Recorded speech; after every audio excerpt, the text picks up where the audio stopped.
धनंजय जी कहाँ हैं आप? हरिओम। हरि जी बोलिए। ओम। आवाज आ रही है मेरी? आ रही है आपके पास? हरिओम। सर प्रारंभ करें हम? ये सर करिए सर।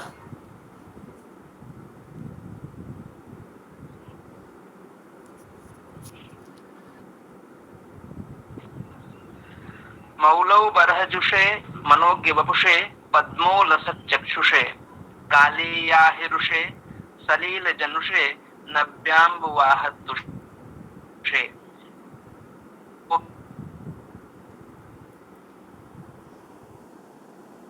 सभी यथा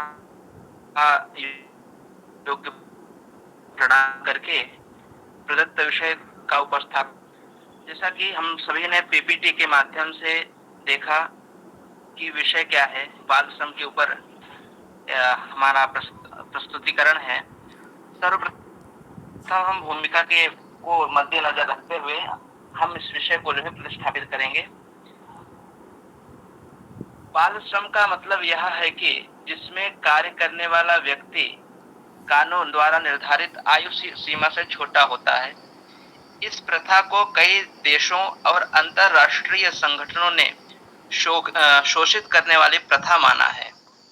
तथा हम भारत सरकार के नियम को यदि जाने तो भारत में बाल श्रम निषेध व नियमन कानून 1986 यह कानून 14 वर्ष से कम उम्र के बच्चों को किसी भी अवैध पेशे और 57 प्रक्रियाओं में जिन्हें बच्चों के जीवन और स्वास्थ्य के लिए अहितकर माना गया है उसमें अपराधी को लगभग 6 महीने 2 साल तक की जेल हो सकती है। उसके साथ साथ 20,000 50,000 रुपए तक का जुर्माना भी हो सकता है। कहने का मतलब यह है कि हम सब जान गए होंगे कि यदि कोई बालक है जिसकी अवस्था 14 वर्ष से कम है, 18 वर्ष से कम है, यदि हम उससे कार्य करवा रहे हैं तो ये नियमन रूप से ये कानूनी जो है अपराध है। ये एक प्रकार से ऐसा करना जो है सर्वथा अनुचित है।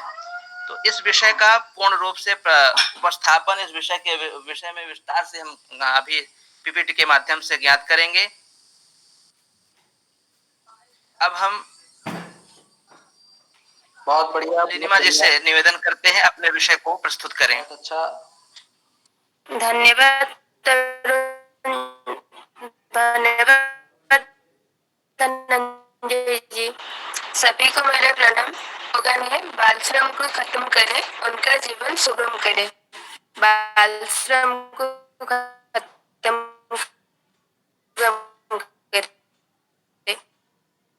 स्लोगन के माध्यम से हमारे देश की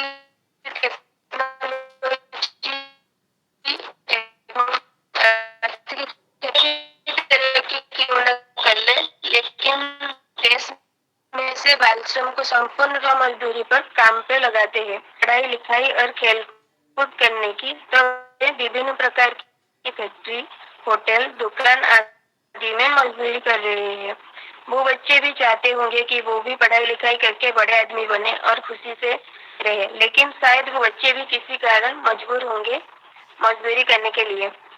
तो सरकार के साथ साथ हमको भी बच्चों की परेशानी को समझकर उनको कुछ सहायता करना चाहिए एवं बाल श्रम से मुक्त करके उनको उसके जीवन को सुगम बनाने में सरकार के साथ मिलकर प्रयास करना चाहिए। धन्यवाद सर। मेरे बाद भास्कर जी अपना प्रस्तुतिकरण रखेंगे।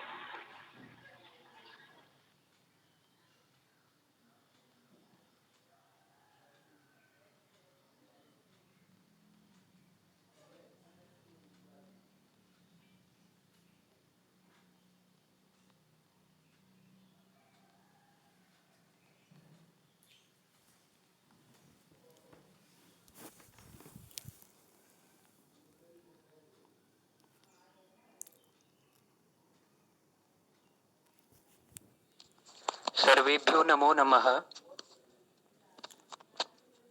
बाल मजदूरी एक कुप्रथा है। बाल मजदूरी एक कुप्रथा है, इससे देश की दुर्दशा है। इस स्लोगन का तात्पर्य यह है कि बच्चों से मजदूरी की इस कुप्रथा को रोकना ही होगा। वास्तव में बाल श्रम मानवाधिकारों का हनन है।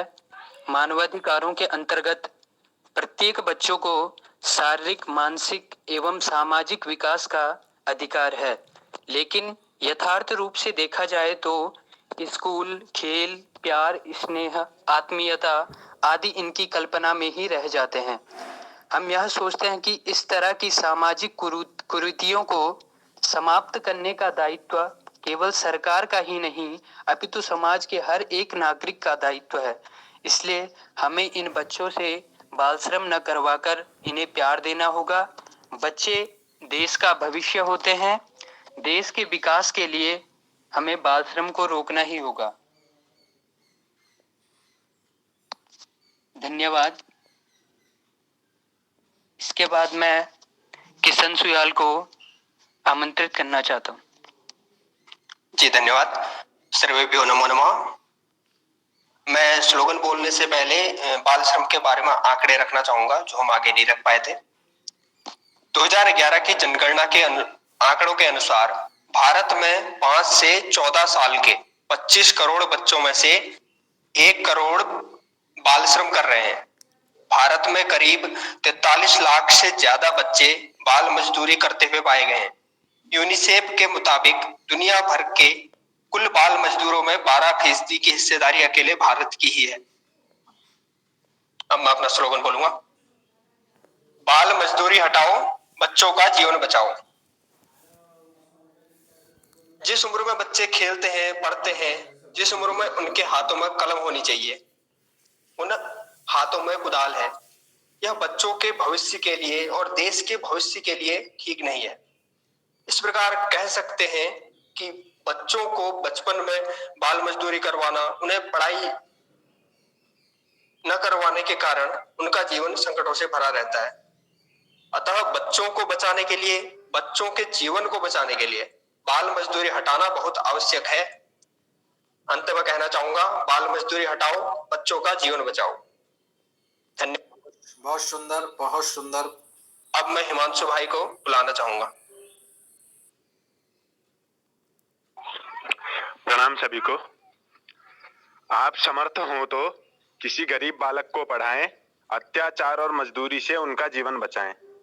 सामान्य रूप से यह जो स्लोगन है, ये प्रत्येक मानव मात्र के लिए एक कर्तव्य के रूप में बताया गया है कि यदि आप में ये सामर्थ्य है, पहले जैसे पूर्वोक्त हमारे साथियों ने बताया कि किस प्रकार से बाल मजदूरी गलत है और किस रूप में गलत है, उससे क्या क्या दोष हैं।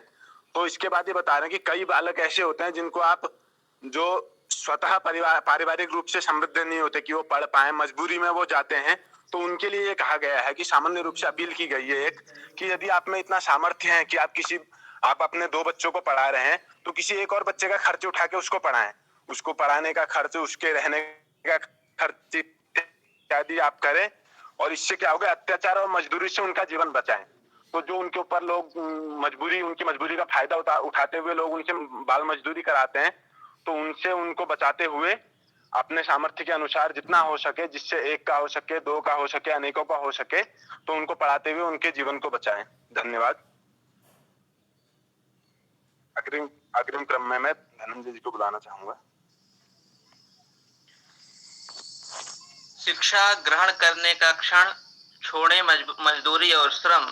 मजदूरी से नहीं होगा यह सपना साकार, उसे छोड़ शिक्षा का करना होगा विचार। सर, यह जो विषय है बाल श्रम, वस्तुतः इस विषय पर चिंतन करते ही हुए हमारा तो अभी तो हमारे नेत्र सजल हो गए हैं, शरीर रोमांचित हो गया है। अत्यंत वेदना है इस विषय को मतलब पढ़कर, इस विषय पर जानकर कि अभी भी समाज में ऐसे बहुत सी घटनाएं हम निरंतर देखते रहते हैं। अभी कुछ दिन पहले हमने पढ़ा था सर कि एक छोटा सा बच्चा स्टेशन पर एक जूते को लेकर पालिश कर रहा था। उसकी जो है प्रायः उसकी अवस्था मुश्किल से 10 या 12 या 13 वर्ष की अवस्था उसकी होगी।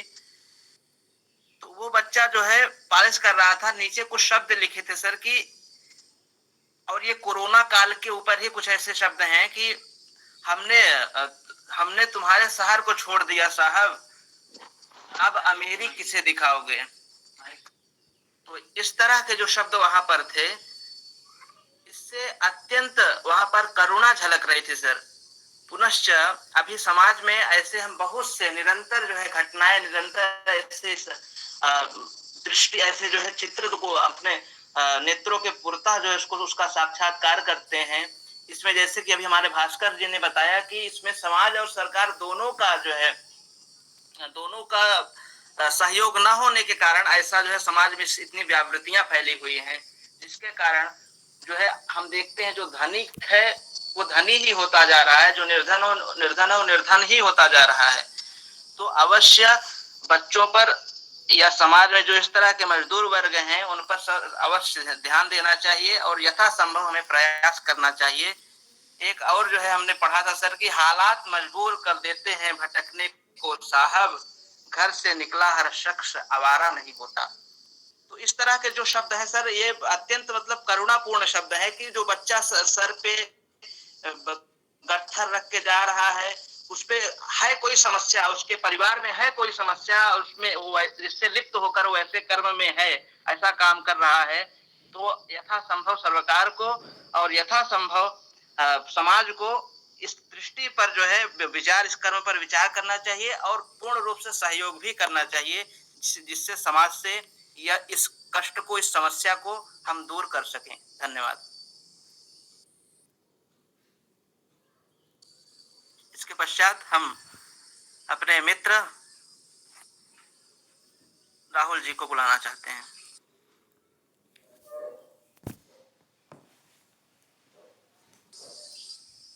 राहुल जी सुन पा रहे हैं आप?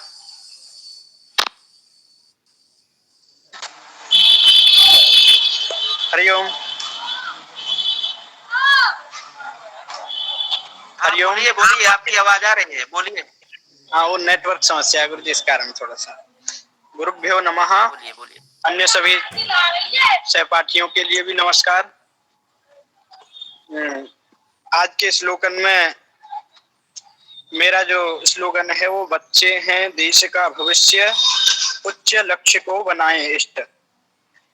आप इस स्लोगन के माध्यम से सब समझ ही गए होंगे, जो बच्चे होते हैं वही भविष्य में आगे जाकर देश को चलाते हैं, चाहे वह किसी भी क्षेत्र में क्यों ना हो। बच्चे ही कालांतर में समयानुसार व समय के उपरांत नेता बनते हैं, कवि, सुयोग्य शिक्षक, वैज्ञानिक, नायक, न्यायाधीश आदि कालांतर में बनते हैं वही बच्चे। छात्र जीवन में आप सभी जानते हैं कि छात्र जीवन में अध्ययनम ही परमम तपम, एवं जो बच्चों का इष्ट है उसकी सिद्धि के लिए जो अन्य सभी लोग हैं, वह जो सुयोग्य लोग हैं, वो जो इष्ट है उन छात्रों की, बच्चों की, तो अभिष्ट लक्ष्य है उसको प्राप्त करने एवं कराने में सहयोग करें, उनके जीवन के साथ खिलवाड़ ना करें। इस प्रकार से ये स्लोगन के माध्यम से मैंने थोड़ा सा बताया। धन्यवाद। इसके उपरांत में मैं विषय को इतोपि सुयोग्य बनाने के लिए दयाराम जी से निवेदन करूंगा, वो आकर के विषय को प्रस्तुत करें। धन्यवाद। तरुण जी, राहुल जी, दयाराम है नहीं तो मैं इस विषय को उपस्थापित करूंगा। और सबसे पहले मेरा सभी को नमस्कार।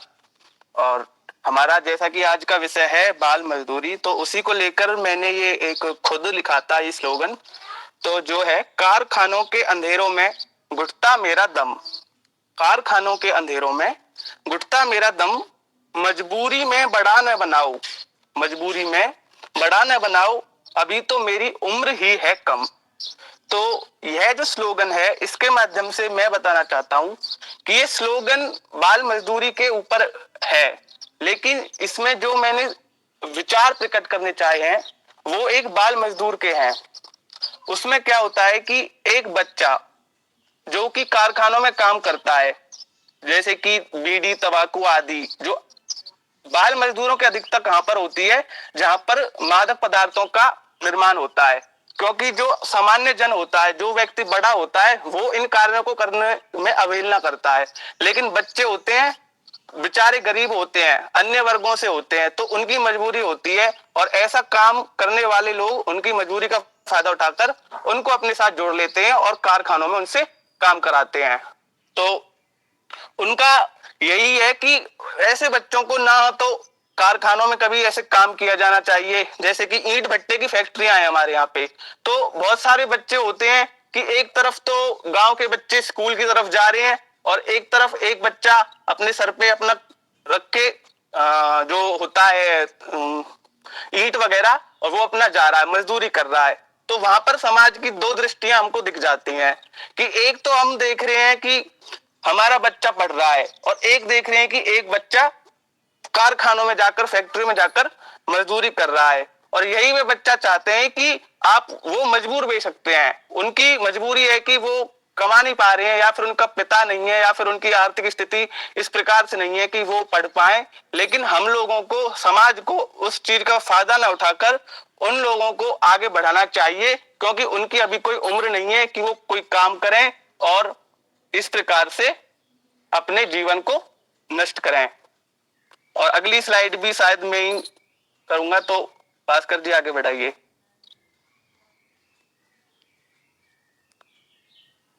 जी, बच्चे हैं भगवान स्वरूप, श्रम करवाना नहीं अनुरूप। बच्चे हैं भगवान स्वरूप, श्रम करवाना नहीं अनुरूप। पढ़ाई पर अब ध्यान धरें, मजदूरी कराना बंद करें।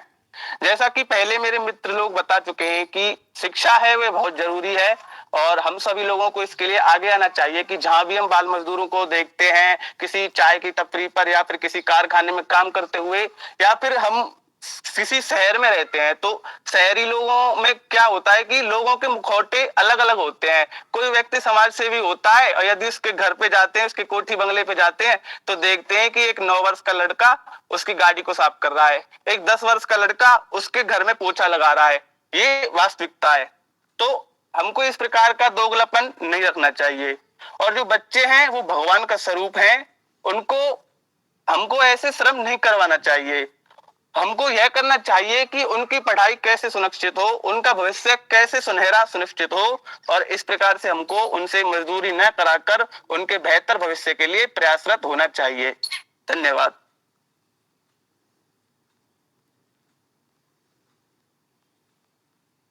आगे साक्षी भगिनी अपने विषय को प्रतिस्थापित करेंगी। अभी तो हमको करनी है पढ़ाई, मत करवाओ हमसे श्रम व कमाई। भले ही आज हमारा समाज शिक्षा के प्रति काफी हद तक जागरूक हो गया है, किंतु फिर भी कुछ पिछड़े वर्गों में, गरीब परिवारों में या कई ऐसे क्षेत्रों में छोटे छोटे बच्चे शिक्षा के अधिकार से आज भी वंचित हैं। वह पढ़ना तो चाहते हैं, अन्य बच्चों को देखकर वे विद्यालय भी जाना चाहते हैं, उनको देखते हैं कि वो पढ़ रहे हैं तो हम भी पढ़ें, उनकी इच्छा होती है, लेकिन इतनी अल्प आयु में भी उन्हें श्रम करने को बाध्य किया जाता है। अभी कुछ दिन पहले ही हमारी गली में सब्जी बेचने वाले एक माँ और बेटे आए थे। बेटे की उम्र काफी छोटी थी। उससे जब पूछा गया कि वो पढ़ता क्यों नहीं है, तो उसके जवाब देने से पहले ही उसकी मम्मी ने आंसर किया कि या तो हम इन्हें पढ़ा ही सकते हैं या फिर इन्हें खिला सकते हैं, दोनों तो नहीं हो सकता। तो इसका कारण कुछ यह भी है कि उनकी पारिवारिक और सामाजिक स्थिति ऐसी नहीं होती कि वे उनका भरण पोषण और शिक्षा दोनों दे सकें। न ही परिवार के लोग इतने जागरूक व शिक्षित होते हैं जो शिक्षा के महत्व को समझ सके। तो निष्कर्ष रूप में हम अभी जानेंगे। भास्कर जी स्लाइड आगे बढ़ाइए। 6 से 14 साल की उम्र में हर एक बच्चे को मुफ्त और अनिवार्य शिक्षा का अधिकार है। संविधान के 86वें संशोधन द्वारा शिक्षा के अधिकार को प्रभावी बनाया गया है। सरकारी स्कूल सभी बच्चों को मुफ्त शिक्षा उपलब्ध कराएंगे और स्कूल का प्रबंधन स्कूल प्रबंध समिति SMC द्वारा किया जाएगा। निजी शिक्षा न्यूनतम 25% बच्चों को बिना किसी शुल्क के नामांकित करेंगे। गुणवत्ता समेत प्रारंभिक शिक्षा के सभी पहलुओं पर निगरानी के लिए प्रारंभिक शिक्षा का राष्ट्रीय आयोग बनाया जाएगा। धन्यवाद।